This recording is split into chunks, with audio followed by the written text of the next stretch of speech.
So you need someone to keep an eye on the facilities while activities are going on in here. So let's say this gentleman right here is an usher. During the service, he's probably not going to be in here.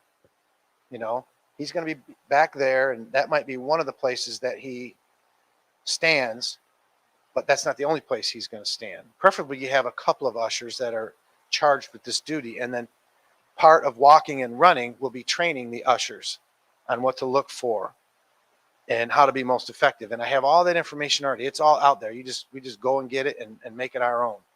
And I have it all on a flash drive back there, and we'll touch on some of those things. But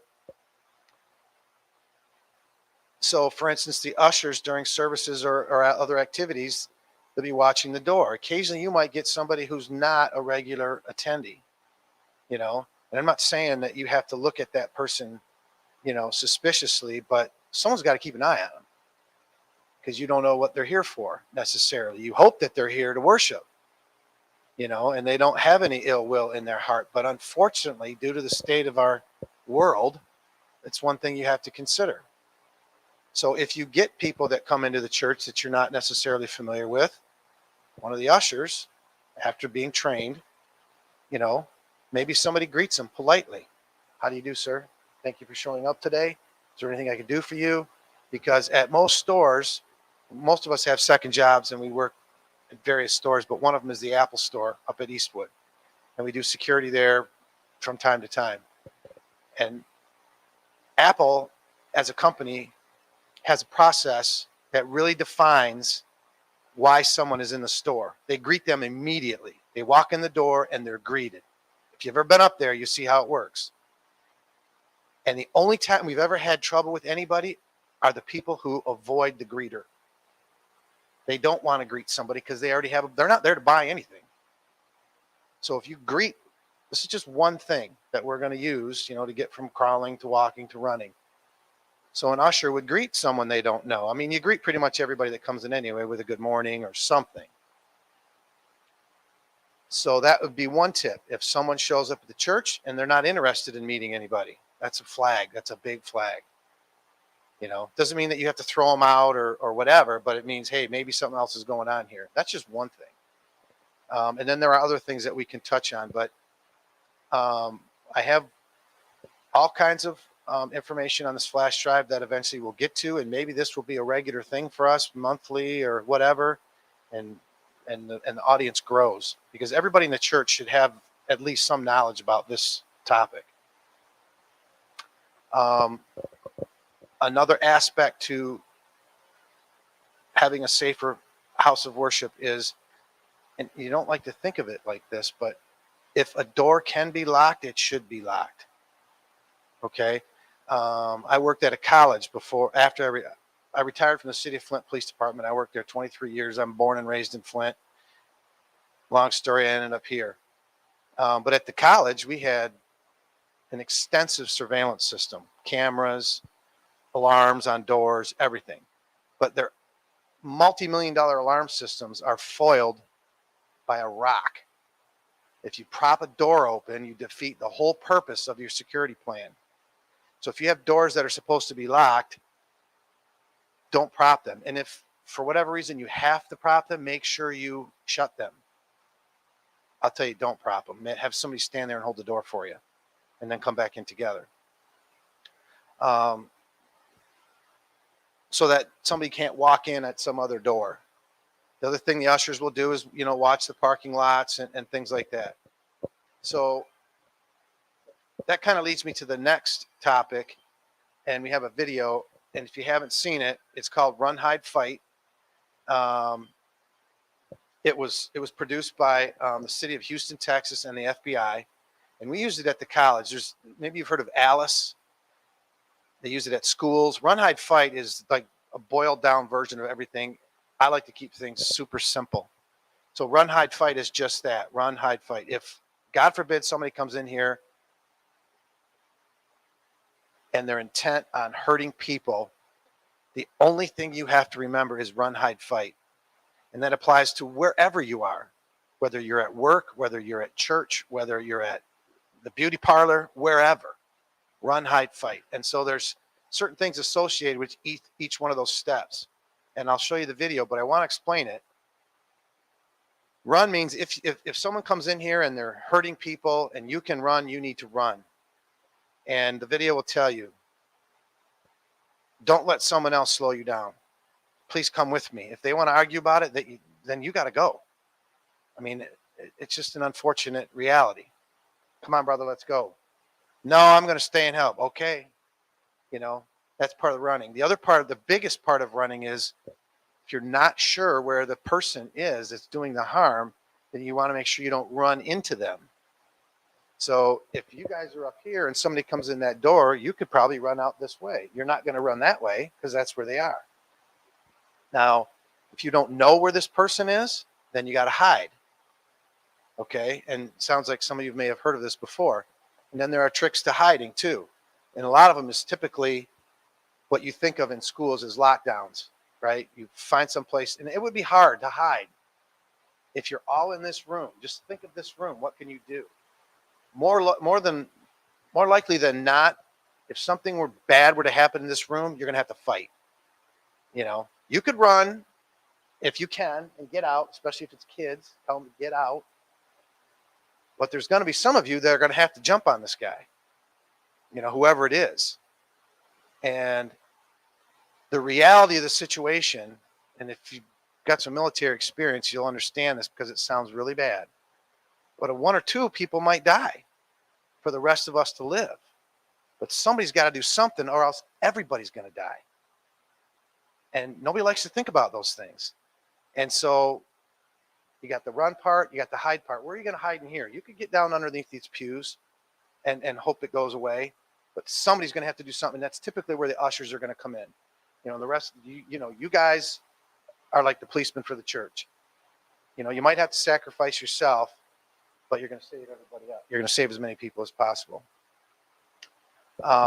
So the fighting part, there's a whole section about how to fight. There's no rules. There's no rules. And nobody says this, but I'm going to say it. If a person comes in here and they're killing people, you have to stop them. And I don't care how you do it. You know, you have to improvise weapons. That's the big thing. Most people don't carry a gun in church. And if you do, you're at a big advantage. I'm not telling you to, I'm just saying.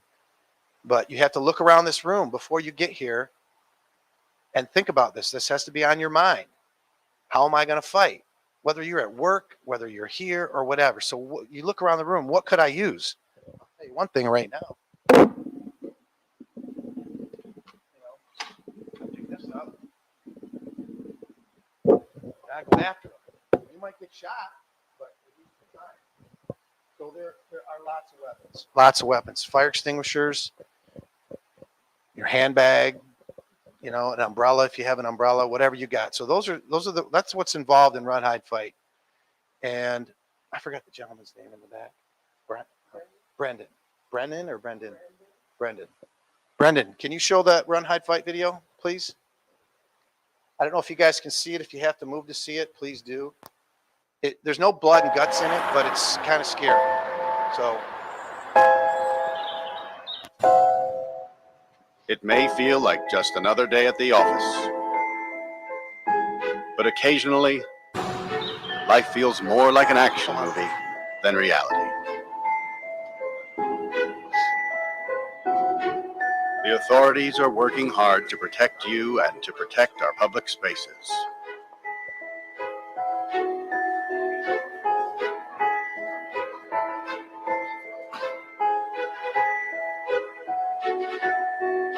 But sometimes bad people do bad things. Their motivations are different. The warning signs may vary, but the devastating effects are the same. And unfortunately, you need to be prepared for the worst.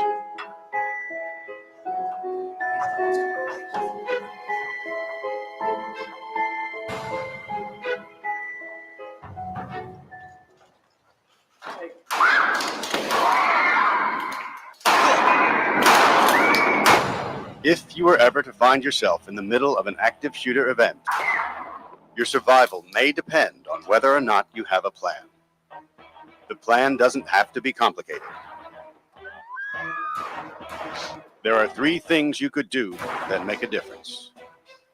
Run, hide, fight. First and foremost, if you can get out, do. Always try and escape or evacuate, even when others insist on staying. Encourage others to leave with you, but don't let them slow you down with indecision. Remember what's important, you, not your stuff. Leave your belongings behind and try to find a way to get out safely. Trying to get yourself out of harm's way needs to be your number 1 priority. Once you are out of the line of fire, try to prevent others from walking into the danger zone and call 911.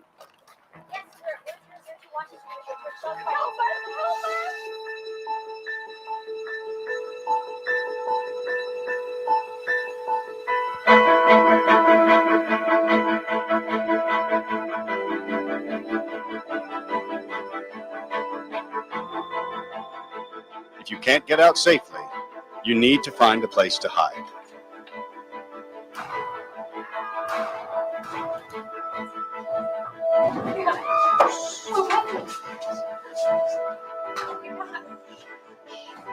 Act quickly and quietly.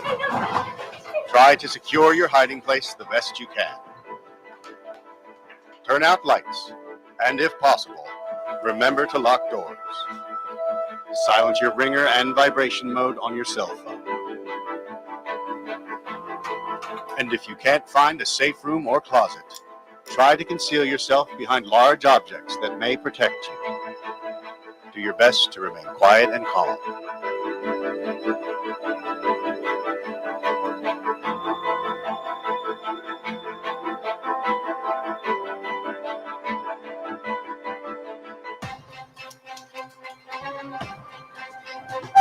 As a last resort, if your life is at risk, whether you are alone or working together as a group, fight. Act with aggression. Improvise weapons. Disarm him. And commit to taking the shooter down, no matter what.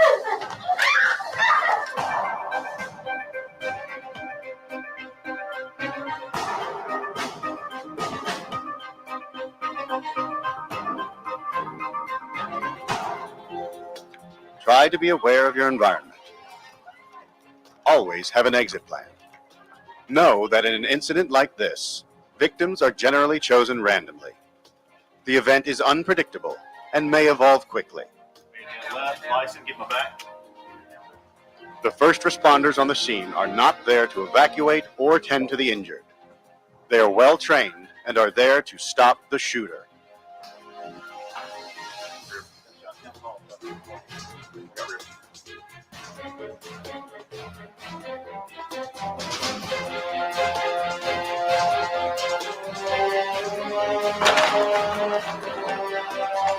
Your actions can make a difference for your safety and survival.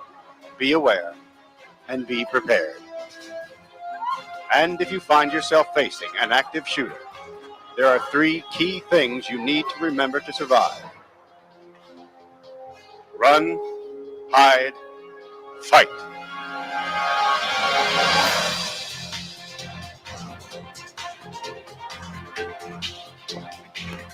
Okay, Brandon, thank you.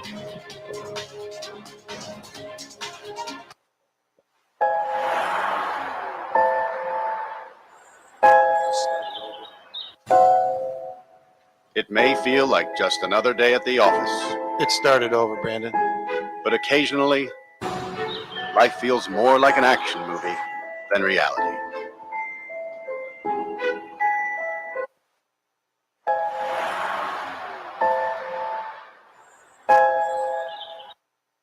You can just pause it, maybe. This is on YouTube. It may feel like just another day at the office, but occasionally, life feels more like an action Give it movie 1 sec. than reality. You see how dramatic it is. I mean, that's The authorities are working hard to protect you and to protect our public spaces.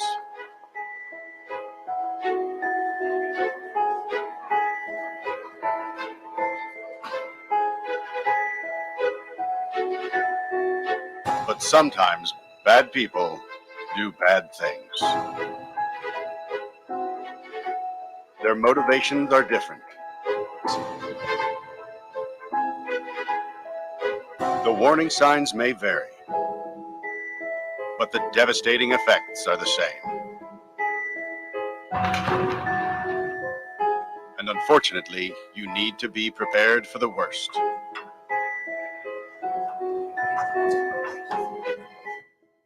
Okay, so that's kind of a scary video. There's some things in the video. School shootings. I mean, that's an adult male, and he If looks like you a were ever to soldier. find yourself in the middle of an active shooter Very event, rarely are you gonna your look survival like that. may depend on whether or not They're you gonna have a look at plan. me or you, or The plan doesn't have to be complicated. but that typically has not been the case. There are three Um, things you could do and that so, make a difference. in my experience, Run, the hide, biggest gap is fight. number one, figuring out what's going on. First and foremost, You hear things, if you can get out, you're not sure what they are. The difference. I thought they were firecrackers. I've heard that all the time. But what are the chances of somebody coming in this building lighting a firecracker? If you hear something that sounds like a firecracker, don't just assume it's gunshots or outside, and then act accordingly. But I wanted to give Detective Velosky a chance to comment on that or anything else I've said, and then I got some bullet points we're just going to skim over tonight, give you guys an idea of what's involved in what the pastor and I are trying to do here. Everything I have might not apply to this particular church, but we're going to go through the list of everything they talk about as being best practices, and we'll see what applies to this building, this property, and your congregation, and we'll get that ball rolling. But I don't know. Do you have anything to add right now, Randy?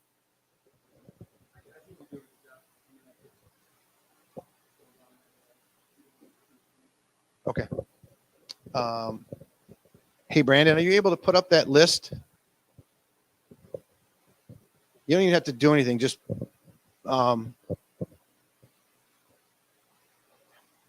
maybe, can you put up that? Oh, would that list show or no? No. Okay, that's right. All right. So I have a list of things that we're going to do here. The first one is they give us a checklist. And whoever the ushers are, first, the church is going to have to get some ushers. We're going to need some volunteers to participate in this program for it to become effective. I would think 2 guys, gals, doesn't matter, men, women, whoever agree to, focus on this type of work is all it takes. So we'll go through the church and we'll do an assessment, and there's a checklist for it. What are we checking for? And we'll do that. And then there's some example plans, emergency action plans. We're starting small here. We're just interested in creating a safer place to worship. That's where we're at. It may expand later, and we'll incorporate other aspects of these plans. Some of these plans are made for giant churches, giant buildings, and so in that respect, we're at an advantage. We don't have as much to secure. You don't have 50 doors, but as time goes on, you guys are obviously interested because you're here. So you can spread the word. The first thing that you can do the next time you come to church, since you've been here tonight, is have a plan. Where do you normally sit? Usually everybody sits in fairly similar spots. Sometimes the whole family, they're in that row for 20 years. So wherever you're at, you got to figure out how you're going to get out. And if you sit by that window, that probably should be your way out. So you might not think in advance, I have to break that window or open it. If you don't know how to open that window right now, then you're just going to break it. And if you get cut, you get cut, but you're not dead. These are decisions you have to be prepared to make. So the ushers, and maybe if the person comes in that door, Any able-bodied man or woman in those back 2 or 3 rows are going to be able to get to that person right away. The person might even walk up to here before they start doing anything. But and if he's foolish enough to turn his back on 2 or 3 rows of people, too bad for him. And then they get up and take care of business. And then everybody else helps, if possible. Because look, when I'm up here, everybody's looking forward like they're supposed to. Nobody's looking back here. Nobody's outside. An usher should stand outside for a portion of the service. An usher should be right here in the vestibule. It's not a fun job. But if I'm right here, I'm going to see anybody that walks up these steps. And I'm going to have to classify them, friend or foe. And there's training about how to figure that out. Part of it is that greeting thing. You could greet the person out in the parking lot and avoid the person from getting into the church if you feel like there's a problem. But that's why you need more than one usher. And once a pastor says he has his team in place, we have training available for the ushers or anybody else. Because I'll tell you, you may already know this, but for policemen, it was one of the realizations. I went to college and then I became a cop. So I had 2 educations. I had a college education, then I got a street education. And honestly, I think the street education was more valuable. But we had to figure out a way to figure out whether or not somebody was, are you going to hurt me? That's all I wanted to figure out right away. Is this person going to hurt me or not? And the other thing that I realized was the people who are going to do you the most harm already have a plan. They've been thinking about nothing but their plan. How am I going to get over today? How am I going to get over tomorrow? None of us have those plans typically. So you have to have a plan too. Otherwise, you're already at a disadvantage. When you come to church and you park, usually it's not dark out, but you might come for Bible study or something during the week in the fall, and it's dark at 4:30, 5 o'clock. So I don't know what the lighting is out here. I haven't been over here at night, but you don't have to drive to your parking spot and get out right away. You could circle and see if there's anybody lurking, or wait for someone else to pull in and get out with them. If you're at the mall, park underneath a light. All kinds of tips like this that we'll get to and talk about as much or as little as you guys want because they work. But the big thing is they call it situational awareness. That's the catchphrase, situational awareness. Be aware of your situation. You can't walk around like this. You got to look, see who's around. I'm not saying everybody's out there to hurt you, but somebody might be. And the more aware you are of your situation, the better off you're going to be. So I have this PowerPoint or this memory stick I'm going to give to the pastor. I'm going to have him go through everything on it. There's a big PowerPoint on it. It's called Crime Prevention Through Environmental Design, and they have specific programs, crime prevention for places of worship. That's the thumb drive I'm giving to him. There's a list of stuff like that on there. We don't need it all, but I'm going to have him go through it and see what he wants to focus on. I might have a few myself, and then we'll do this again, and we'll go through each one little by little, and hopefully give everybody a better sense of security. Because unfortunately, recently there's been all kinds of violence against houses of worship. It doesn't matter, Jews, blacks, whites, whoever. It doesn't matter. Just people are crazy, lost their minds. And it's like, for those of you who are old enough at the 50s, when you had to practice nuclear explosion drills, civil defense in school, duck and cover. For me, it was tornadoes. I didn't have to do the nuclear stuff, but unfortunately, that's what this is for this generation. This active violence. It's hyper violence. I have my own theories on it. I'm more than happy to talk about it anytime, but these are the things that we're going to go through. If anybody has any questions at all, I'm all ears. Yes, ma'am. Yeah.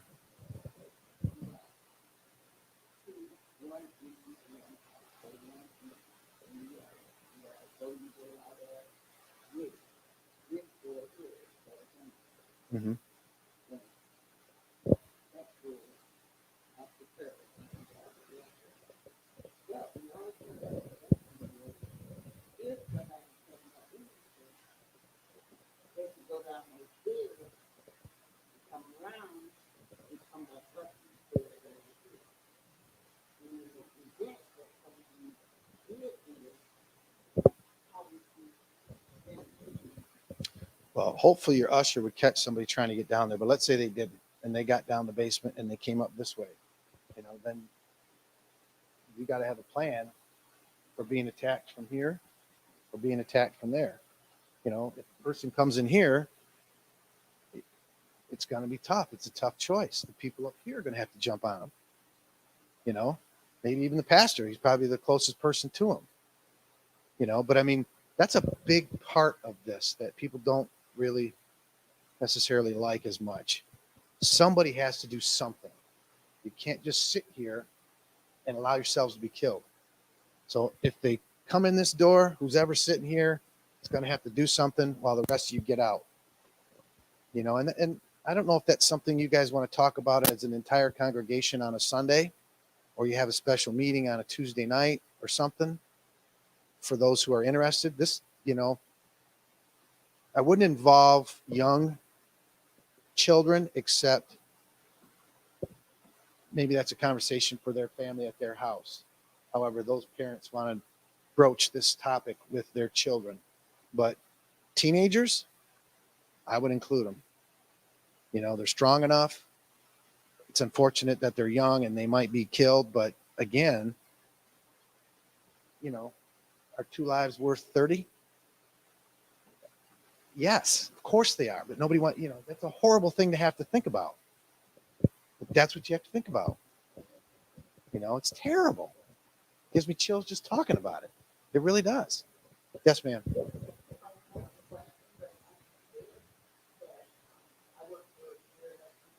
Okay.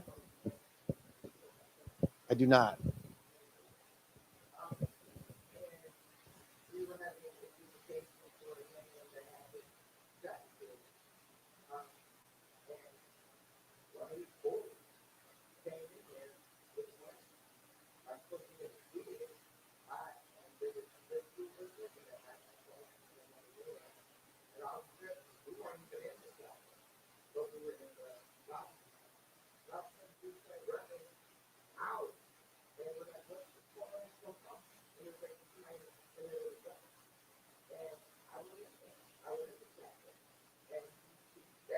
Oh, Lord.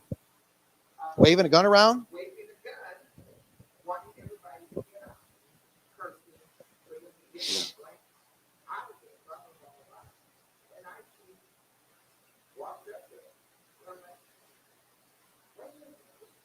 Well, you're a good soul, because I feel like I would do the same, but you never know what you're going to do.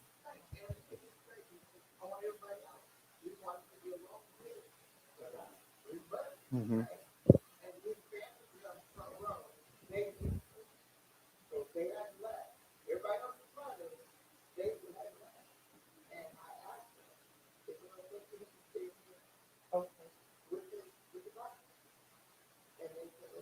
You're very lucky. I know, because you have to give that person the opportunity to listen to you and say yes or no. And it worked. Right. Did you hear me?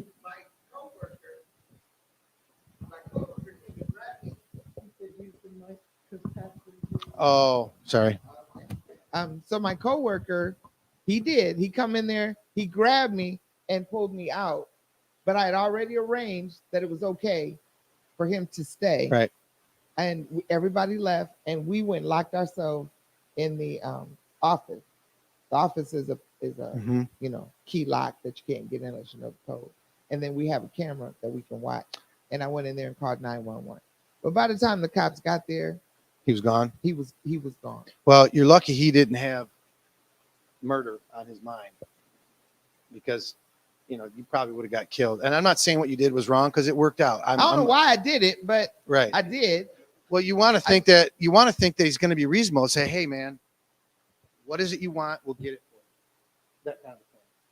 But he'll know right away. I mean, if he really wanted to come in and kill people, he would have started He could shooting. have started shot. Right. People were already running But out those before I got in. I can't tell you to do that. You know what I'm saying? You got to get a feel for it, and all's When well. the owner talked, he was like, "Are you out of your mind?"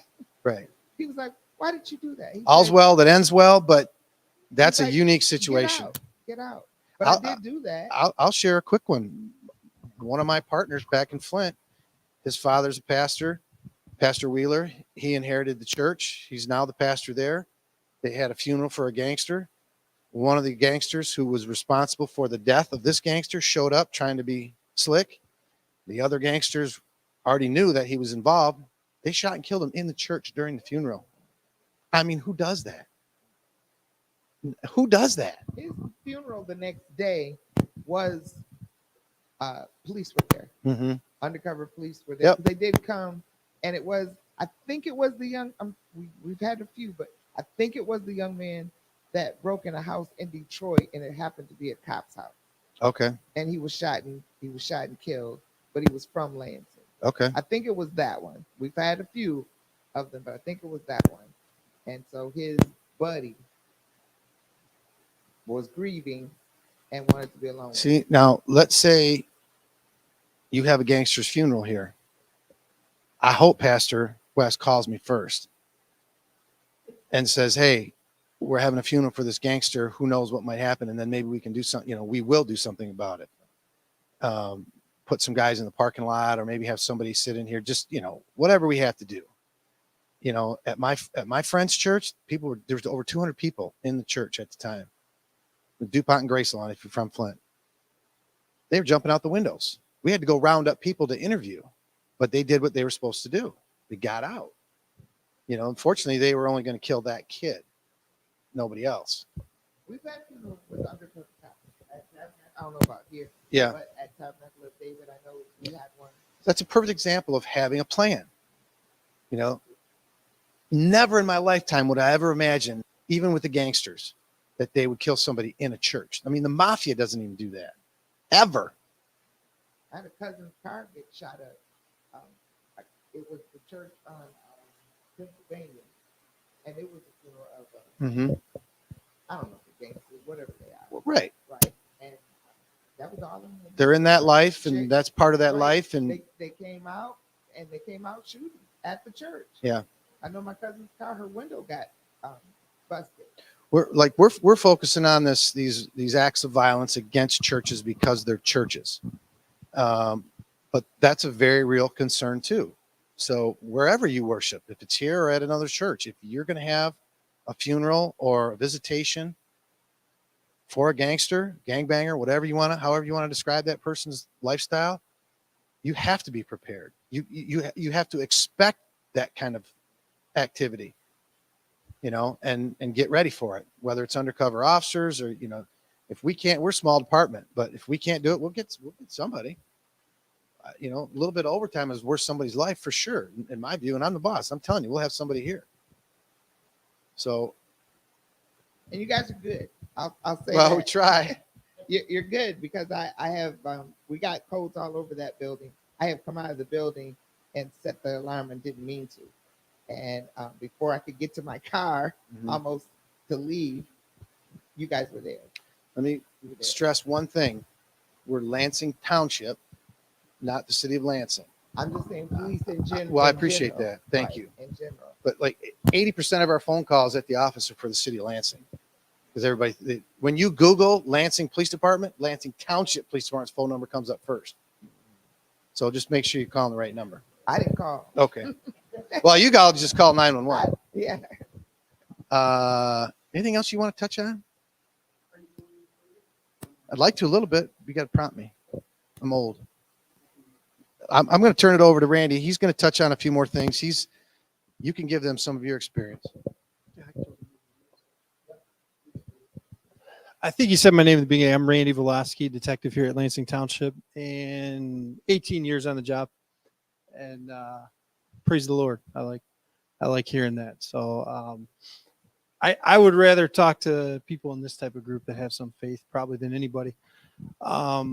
So to kind of go to an overview, since the chief's been going through more specifics, probably the most important thing we can do, kind of in our own power anyways, is exactly what you're doing here. You're thinking about it.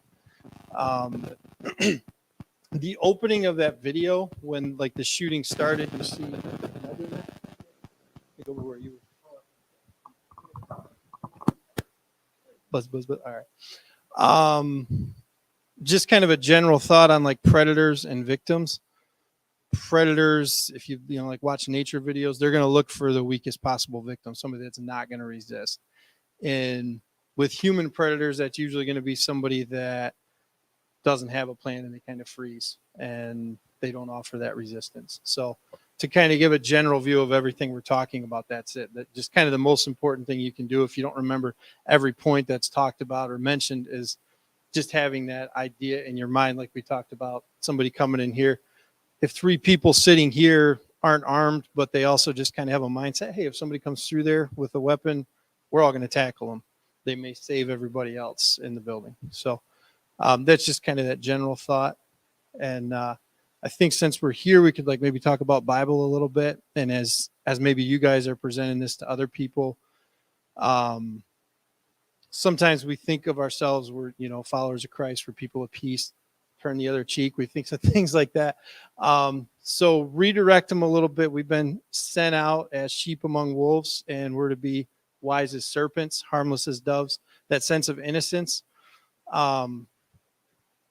It's innocent. If you have to take the life of a predator who's here to hurt your fellow sheep, you're innocent in that. That's my opinion. I know I'm not your pastor. I would hope since he's let us be here, he would agree with that. And I personally think the Bible agrees with that. And so if you're running into resistance when you're kind of spreading this, keep that in mind for what that's worth.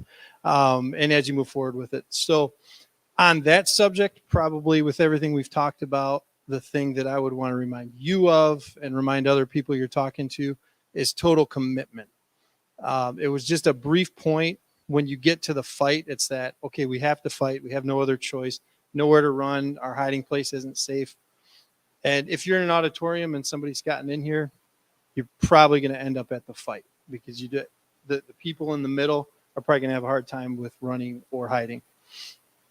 Commitment takes some forethought. Everything we just talked about. Any like combat veterans or anything in here tonight? So, okay. Most people haven't been involved in that, like actually having to harm somebody or take somebody's life. It'll take a little bit of thought on that. Understanding that you're justified, right? Before God, before your fellow believers. If you have to do that, you're committed to it. And whether it's beating them with a stanchion or, again, umbrellas, whatever we have, or if somebody's comfortable carrying, you know, qualifying, practicing, carrying a weapon, you have to be committed to that, to finish it and be reminded that it's to protect everyone else. That's probably about all I would add to what we've gone through so far. If you have anything you want to pick up. And I think you guys probably asked your questions. And sister there, God bless you. I'm sure what you did in love. And that's a world that a lot of people, like nationwide, worldwide, don't live with things like that. So we might tell you tactically, hey, don't do that. But just, I don't know you, but I'm confident you did that in love. So I'm glad it worked out. Glad you're okay. Absolutely.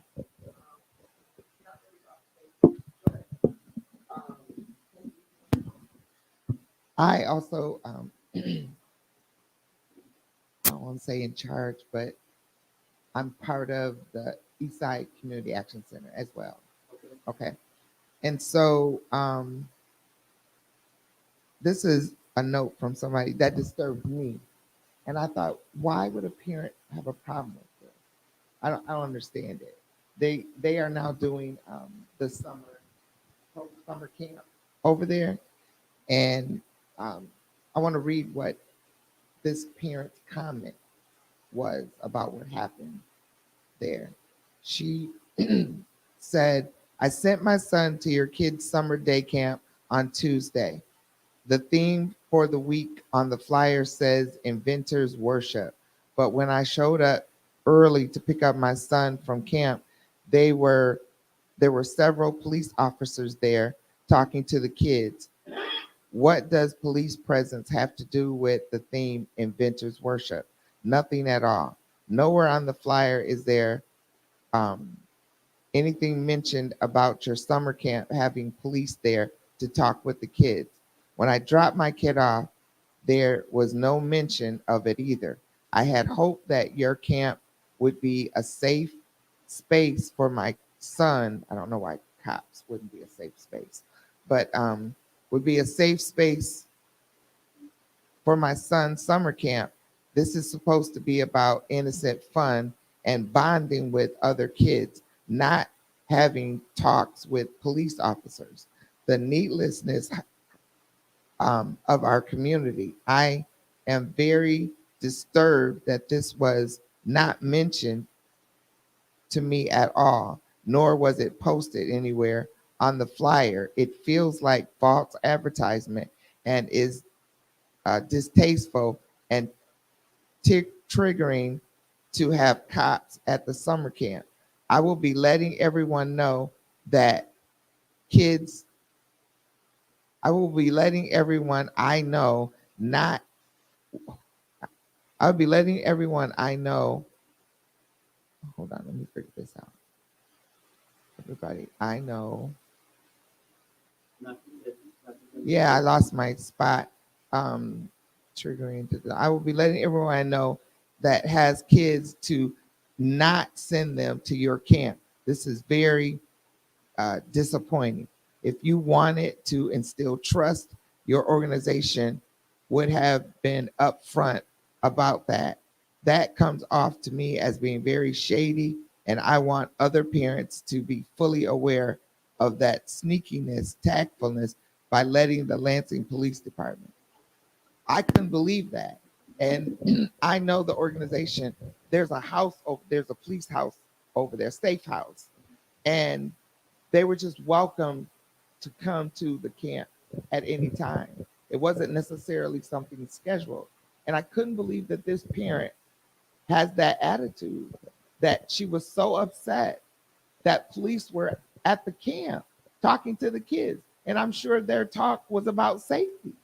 Right. Was about safety. Listen, we've earned our criticism. You have to own it, just like anything else. But we've also earned, I think a very good reputation with some other aspects.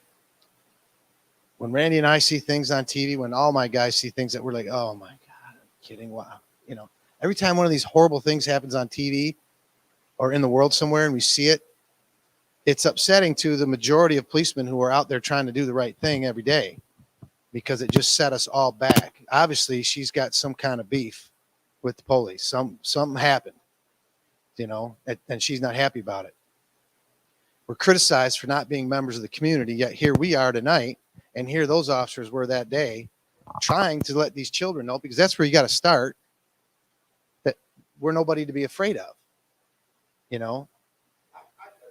Yeah. Some people are just going to complain to complain. Right.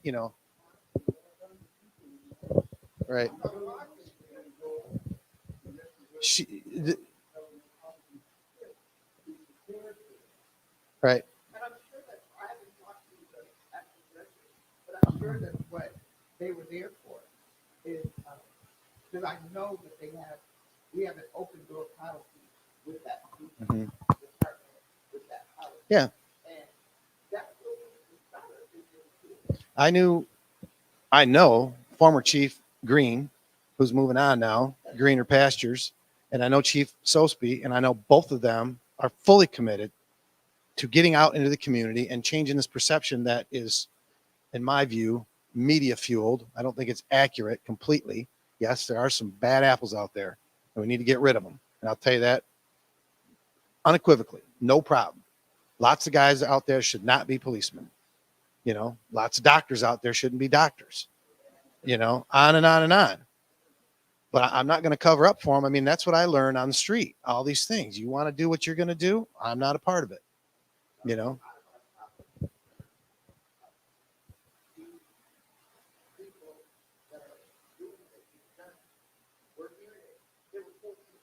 Oh yeah.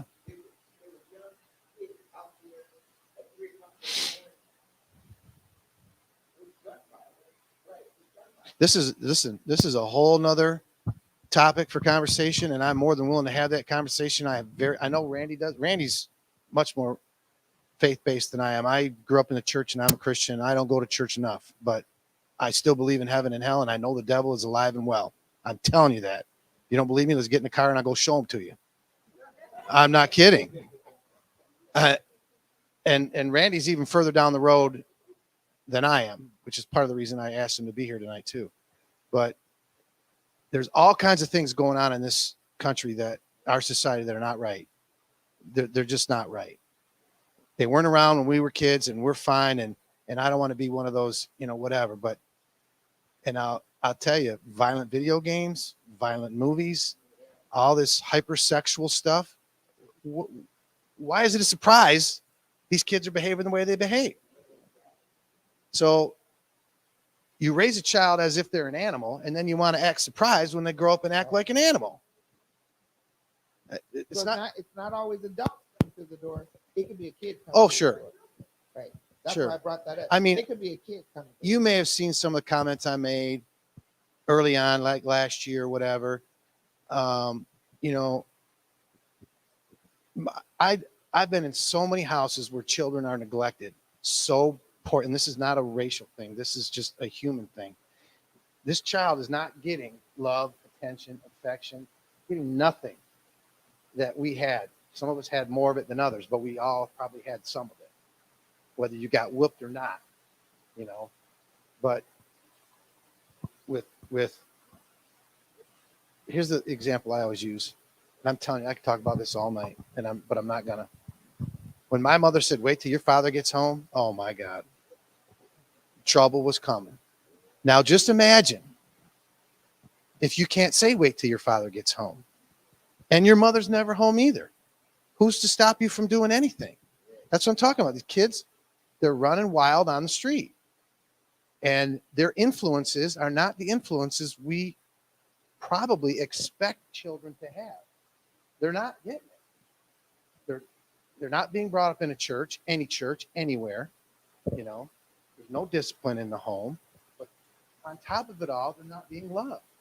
They're not being fed. They're not being clothed. And then when they get older and they're shooting each other, it's not like it was in the 80s over a corner to sell dope. They're killing each other for attention, affection, a place to stay, clothes to wear, all of the basic things that are missing in their lives that we just got. Even if we didn't have the latest and greatest. I had shoes, I had clothes. My mother made my clothes there's five of us, So there's a lot more going on. And in my view, we're all being played. Put it that way. The only people in this country that don't think violent video games and violent movies are bad is Hollywood. The rest of the country knows these are bad influences. They're bad influences. There's statistics out there. 10-year-old kids have seen over 1,000 murders by the time they're 10 on TV. What do you think that does to them? It just deadens them to this violence and the value of human life, and a reaction to all that is us meeting here tonight. We have to prepare for that, and it's horrible. And Pastor and I have had lots of conversations, and I can tell you what I'm trying to do with our police department since I've been here. I'm not a holy roller. I'm not a Bible thumper, but I truly believe in the Lord and all that stuff. And I truly believe that we're all God's children. I truly believe that. And if more people could remember that, we'd treat each other better. You're my brother. You're my sister. I don't have to like you, but I don't have to hurt you either. So you got that aspect, and I'll back away from that because I get all worked up about that stuff. But and I have children of my own, and thankfully, thank God, so far so good. They're 21 and 22 years old. And then I'll have an older set, 30 and 28. But we're going to get a plan for this church. This is my first night here with you, and it won't be my last. Whether it's me, Randy, or anybody else from our department, we're going to take this checklist that we can't put up here, otherwise I'd show you. It's 10 or 12 checklists, and each checklist has 10 or 12 things on it. And we'll tackle them one at a time and bring everybody in this church, bring their awareness up so you have a safer place to congregate and worship. Correct. Yes, sir. Yeah. So the question came, and how do we the proper way to assist someone that is unable to run? So if we have somebody that just handicapped or just not able to run, how do we assist them so we can get them saved? That's a very good question. If they're prepared to be moved, right, they need to be ready to be moved. And then you would have to select a couple of people to move them. This person is your responsibility. You and you are responsible for this person. And then you got to get them out. You don't want to leave them. I mean, if they say, I don't want to move,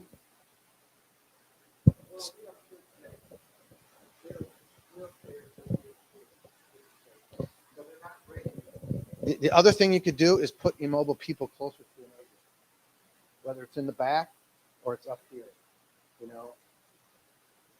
Things go the way that I hope. Once service starts, your doors are locked, so nobody's getting in unless they break in. But you'll have an usher there. If you have a straggler who shows up late, they'll let them in. But this is something we can discuss, or the pastor can discuss with his parishioners. Maybe you have a separate room where they watch the service on TV, someplace away from everybody else. Maybe they don't ever have to be here. Or, if they prefer to be in here, this is all of your choice. Put them next to the door. It's kind of a crapshoot which door, but if you lock these doors, then you're better off. So that's the best I got for that. I don't know if you have something else, Randy. Well, thank you guys for the question.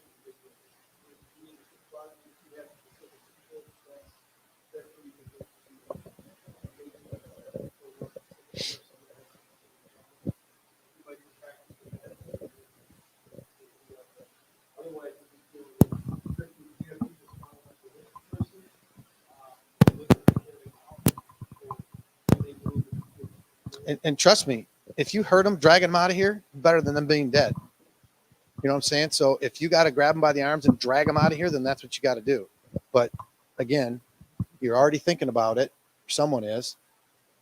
So we'll tackle that. We'll tackle that topic and come up with a plan. It may, hopefully the plan works. Yes, ma'am.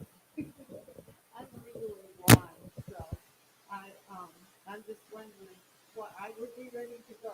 I tell you that, but I mean, not know what Right. Can you see at all? Do you see light? I can just feel, I can just feel really. Okay. I do know the church, so I know where the exits are, but, Right. So, right. So you're going to have, do you attend by yourself typically, or are you with someone usually? usually I have someone with me, Okay. You trust them? yeah. Okay. Then that person's going to be your eyes for you and your ears. And hey, hopefully you'll know where the bullets are coming from, but you might not, but you just have to everybody has to have a plan on how to get out of here.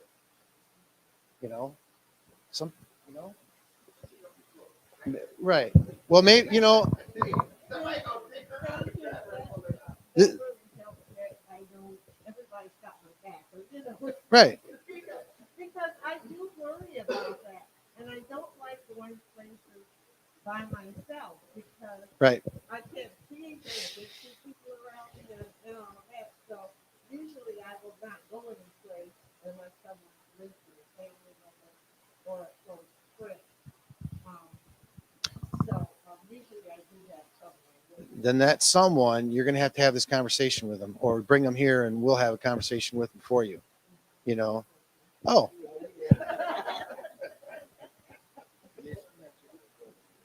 okay. Okay. Right. And is this where you normally sit? Okay. So you're in a good spot. Everyone's going to want the aisle now. No one's going to want to sit. So, you would get to this wall and come right down here to this door, and you don't necessarily, hopefully you can run out of the building. And that was the other topic the pastor wanted me to mention. And he and I haven't really hashed this out yet, but he said, where are people supposed to run? Personally, I don't care. We'll figure out who's alive and who's dead later. You just got to get out and get away. Now, well, you could. I mean, you could if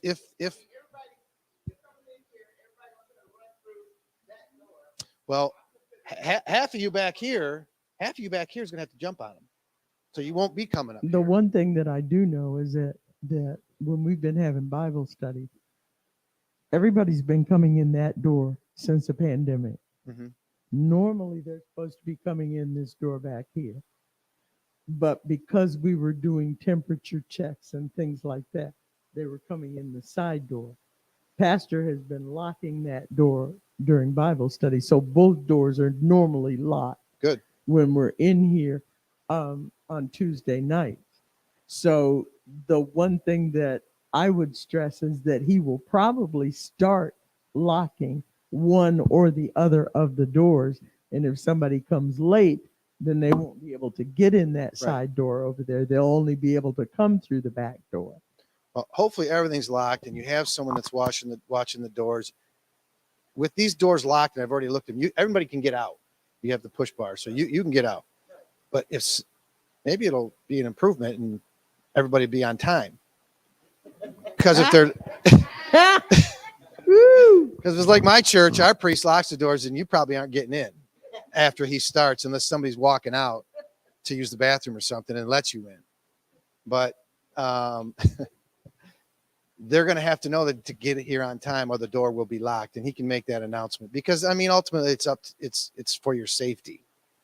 You're not trying to exclude anybody, but hey, this is where we are. It's 2022.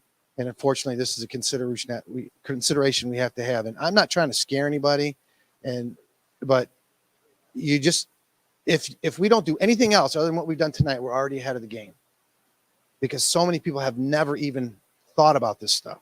And this stuff applies when you're at work, whether you're at the mall, the grocery store. Because if you watch, there are shootings in school, in churches and schools, but this is not where a majority of them occur. It's usually at a business. Some disgruntled employee shows up and wants to kill his boss and anybody else who gets in the way. But you can see how extremism is on the rise, all different kinds of extremism. And one of them is religious based. And so you have people that, are sick, first of all, and they despise you for your religion, whether you're a Christian or a Muslim or whatever, Buddhist, who knows? So, what?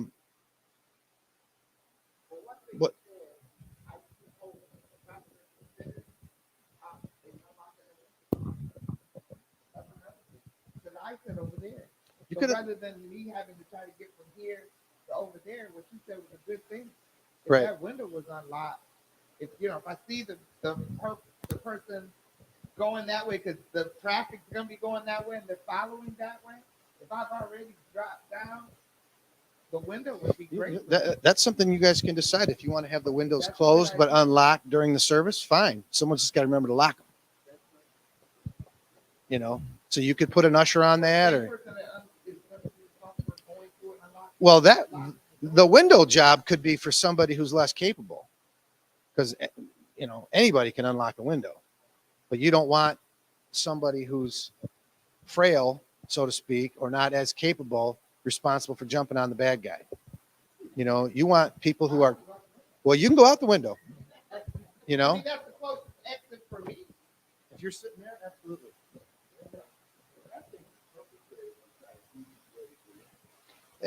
And we've seen some of that. They might sit down and pretend like they are here for the service and then stand up and get at it. But I cannot stress how important it is. If you and I are sitting right here and I start to do something fishy, you better have your eye on it. You know what I'm saying? Or both, whoever. And then you'll see me stand up. It's just this state of mind, your situational awareness. You have to be watching, when you get here and the service starts, you'll know who belongs and who doesn't. And if you see somebody that you haven't seen before, and we'll get to this with the ushers, someone's got to go up and greet that person. And before the service starts, so you know what you're dealing with. Because if they're friendly and jovial, like most normal people would be when they come to church, they're probably all right. If their eyes are darting around when somebody comes in and they're looking all around like this, and that's a big sign. You know, and that's another part of what we're talking about, reading people's body language. And we'll get into all that. Did you have something, Randy? Yeah, no. But my sister that mentioned blindness. So, and this could be for anywhere, church or anywhere you go, restaurant, any business, whether you're familiar with it or not. Any of us could be blind like really quick from an injury, from smoke. So something to think about, again, for everybody, whether you're already blind legally or not. You're coming into just any given room, you might think about steps. If you know where you're going, like, okay, I just took like 2 steps. That's how far I am from the exit. And then if I got things like pews or chairs in a restaurant, I'm like, okay, I'm the 3rd pew back. Here, you might know, like if you're here all the time, I think there's 10 rows. And you might know if it's like 2 steps per row, it might take, you might know how many steps it takes you to get to the back door, but you can count them. And I'm not saying I always do this, but it's something to think about as far as situational awareness. So when you come into a room like this, like say I'm coming in from here, okay, I know this is an exit. And just this quick, I know there's the other exit. And wherever I go from here, I can have a pretty good idea how far I have to go to get back and what I might be grabbing if I can't see anything. And you'll feel for it. Okay, again, so you know what a pew feels like. Okay, I'm gonna count. This is 1, 2, 3. If you're coming 3 up, and now I know it's just a couple steps, and I'm feeling for my exit that I already know is here. So, and that's something you can take that with you anywhere, any building, house, anywhere you've never been or somewhere you are. A place like church where you come regularly, you could have it memorized. You could kind of know how many steps, and it'd just be a good thought to have. And like I said, you can take that anywhere else too. So that's just to kind of echo that whole situational awareness, the fact that you're thinking about it. And if you have a rough idea, like I said, of how many steps and what you're feeling for, at home when you have time, you could practice stuff like that with your eyes closed too. That's all I wanted to jump in on that.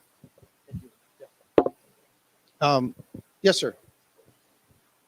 So I don't know if you were going to go over this in another meeting, but what about people that have CPLs in church that are members? How do you? I know that you're supposed to get a security. The church is supposed to have a security team to designate people that can carry in the church. So how do we go about doing that? Having somebody that's designated that's a member that can carry in church without catching a felony. Great question. No. Someone out. Right. Once we get your team situated, you guys will pick among those of you who have CPLs and carry. You can carry in church, I think, with permission of the pastor. CPL says no.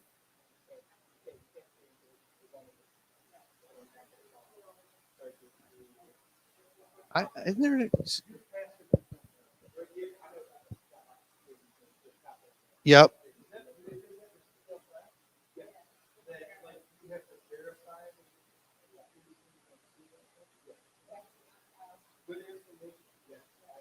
We have exemptions, so I never had to worry about that.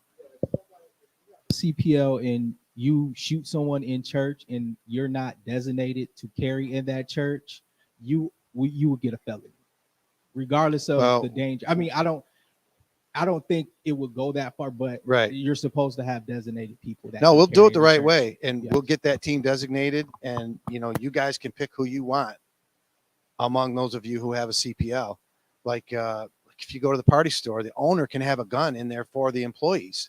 The employees don't even have to have a CPL. So I'll have to do some research on what you're talking about. I believe you 100%. But if all we need is some sort of team, we'll get that taken care of. I don't know how many of this congregation has a CPL or is willing to that's a bridge we got to cross when we get to it. How many of you will be willing to act in that capacity? But as far as I'm concerned, the more the better. Your concealed pistol license.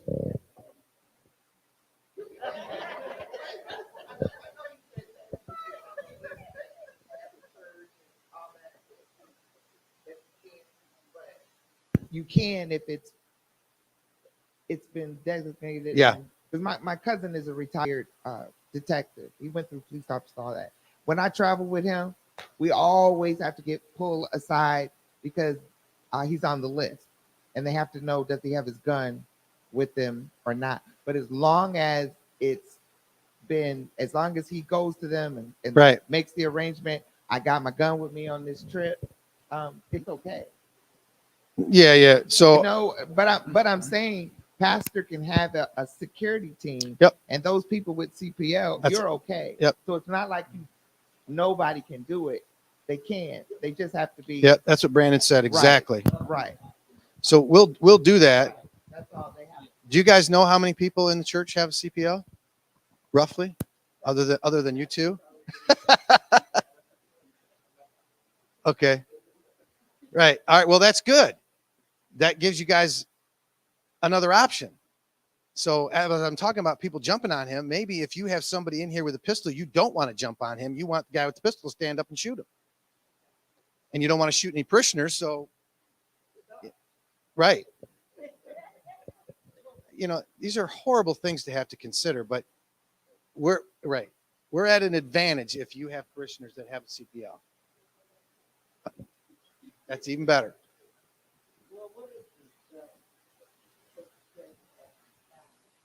Silencer, you're still going to hear it. It's not silent. This a gun with a silencer is at least that loud. At least that loud. That's all. You have a silencer on a gun. You still have the explosion of the bullet in the chamber, and you have the hammer hitting the primer on the bullet. It's at least that loud. So you'll hear it. Oh, Another thing I would love to see, I don't know if this is a part of the training. I was somebody that used to be afraid of guns. I did not grow up with them. I didn't want them around me. I grew up on the west side of Chicago, and you can imagine seeing people actually get in the middle of shootouts, seeing the effects of gun violence. It was very scary for me. So I didn't want nothing to do with it. But knowing how to take apart a gun, knowing how to disarm, knowing how to just having classes about how to, defend yourself, I think it's very important. If that's some way we can incorporate that, it makes people feel empowered if someone was to come in. 100%. We can easily have a gun safety meeting here. We can bring in all different kinds, semi-automatic pistols, revolvers, bolt action rifles, shotguns, pump action, all that stuff, just to familiarize people with what they are, how they work.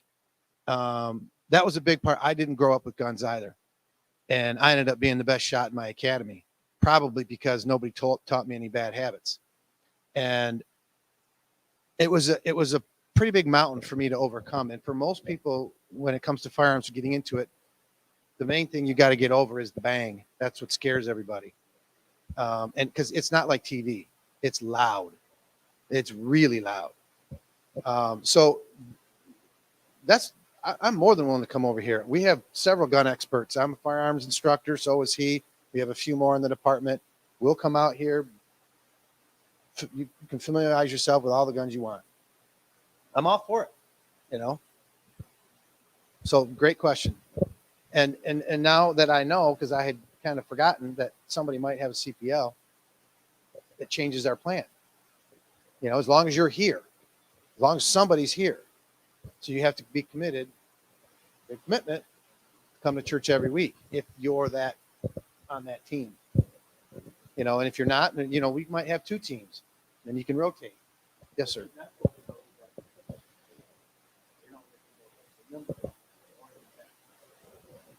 That's up to you guys. Yeah. Yeah. The question was, do you want everybody in the church knowing who's got the guns at the church? You could keep that a secret. I mean, it's going to get out. Because it's hard to carry a gun. It dictates what you wear. Right. You can hide it. You can hide a shotgun if you wear a long coat. But right. See, and that's some of the things we were taught in our academy. You look at clothing and bulges and things like that. If it's 95 degrees out, why is he wearing a full length coat? Some stuff like that. But the fact that you guys have CPLs in the church, huge advantage. Huge advantage. Everybody, growing up, I would never dreamt of bringing a gun to church. I wear my gun to church. I'm of Lebanese descent. I was born here. My parents were born here, but I go to a church with some immigrants, and they're crazy. I mean, they're not Americanized, and they bring all kinds of other crazy stuff with them. And I don't know. You know, the church. I mean, churches are targeted for some. You know, and being of Arabic descent, you know, that wave goes up and down over time. There's high resentment for Arabs, and then it levels out, and then it comes back. You know, because of all this terrorism. You know, and so I got ridiculed my whole life, and the police officers are brutal to each other. You know, so I got ragged on all the time, and I thought about it when I go to church. I don't know everybody in my church. I don't know what everybody's going through. I don't know who's looking for problems for those people. I just don't.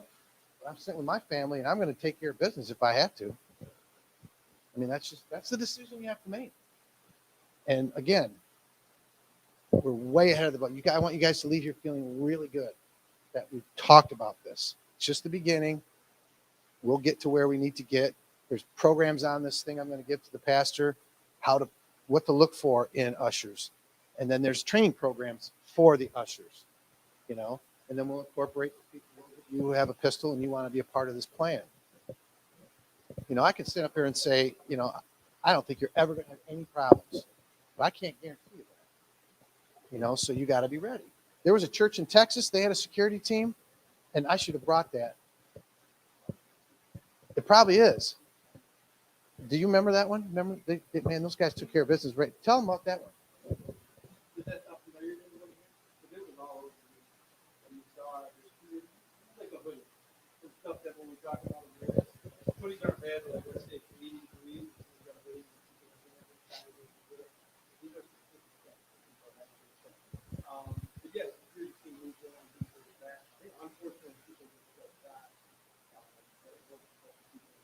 They stopped that guy in like less than a minute.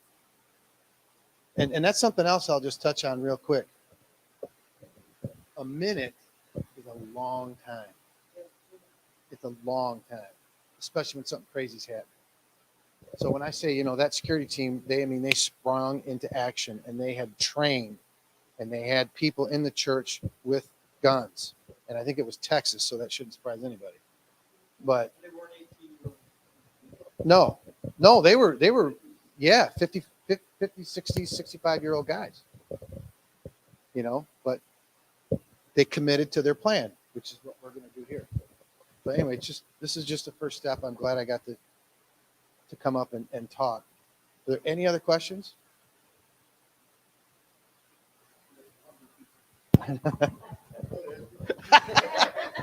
Well, with that, if you guys live in Lansing Township, you feel free to call down the police department anytime. Even if you don't live in Lansing Township, if you need some help, you can call us and we'll get you hooked up with the right people. My big thing is, if we can solve somebody's problem on the phone, even if it's not our problem, we're still going to try and solve it. I've already told my guys, and Randy will attest to this, I don't want to hear any of my guys ever saying, I can't help you. If all we can do is give you the phone number of who can help you, we're helping you. That's how I look at it. So, and again, the other thing, you know, there's always this is the last thing I'll finish with it. I try to impart to my guys we're all God's children. So that's how I expect them to behave. Doesn't always happen, but at least they're thinking about that, you know, because sometimes if you go out looking for the devil and you find him, you got to be careful because, like I said, he's out there. And it's difficult sometimes to make those decisions. Essentially, are you going to hurt me or not? So I've been through a lot in my career in Flint, seen a lot, and I'm trying to teach my guys, you know, I work for you. We work for you. Everybody, whenever we interview people, why do you want to be a cop? Well, I want to help people. So guy walks in my office, hey, who'd you help today? Did you help somebody today? No. Well, go out and find somebody to help. Let me see you help somebody. That's what they say. I want to help somebody. Well, let's see it.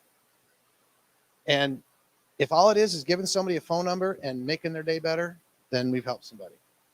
We also got about 4 kits to unlock your cars. If you lock your keys in your car, we can open your car for you almost all the time. You just call down. You might have to wait depending on what else is going on, but we can come over whether you're here or someplace else in the township, or even if you're on the border. We want to help you do that. We want to help you unlock your car. It's the basic thing. The kit costs $86. We unlock 1 car. We've already saved money. Call a tow company. It's over $100 from them to come out and unlock your car. So those are just some of the things we're doing. It was a pleasure to be here tonight. And again, if you have any questions, feel free to call me, and we'll be back. Say a prayer for the pastor. Hopefully he recovers quickly. And then we'll get another date and we'll come out here with some more specifics. Some of it will be for the whole church. Some of it will be for select members. Okay? Awesome. Thank you. We thank everybody for coming. I'm sure Pastor does. He's listening, and First Lady are listening. So if you've got questions, write them down, keep them close. I'm sure they'll set up another meeting, as the chief said, maybe monthly, until we get everything worked out. But we thank everybody for coming out tonight. I'm sure Pastor and First Lady appreciate your being here. At this time, we're going to give it to Elder Evans for us to dismiss for the evening. I know everybody's ready to go, but I really enjoyed myself. And thank you, Chief. Thank you for coming. Amen. Father God, we thank you. We praise you. We honor you, God, for all that we have seen, we have heard. And God, we just pray, God, you continue to bless our church. And God, help us to get more aware of what's going on around us, God. And look on our pastor and our First Lady, God. Bless them dearly, Lord. Let your hands be upon them. Let your healing, God, take over them, take control, God. The speedy recovery, God. And we just thank you for your blessings now. Now, Lord, as we leave this place now from your presence, watch and protect us and keep us to the appointed time. And we thank you for your blessings now. In Jesus' name we pray. Thank God. Amen.